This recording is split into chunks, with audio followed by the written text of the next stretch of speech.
आज हम बात करेंगे उस मेडिकल डिवाइस की जो कि गंभीर मरीजों की जान बचाने में बहुत ही महत्वपूर्ण भूमिका निभाती है, जिसे कि हम जीवन समर्थन मशीन के नाम से जानते हैं।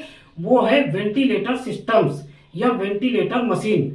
एक ऐसी मशीन जो तब काम आती है जब मरीज खुद से सांस नहीं ले पाता है या मरीज कमजोर सांस ले पा रहा होता है। यह मशीन ऑक्सीजन को फेफड़ों में पहुंचाती है और कार्बन डाइऑक्साइड को बाहर निकालने में मदद करती है।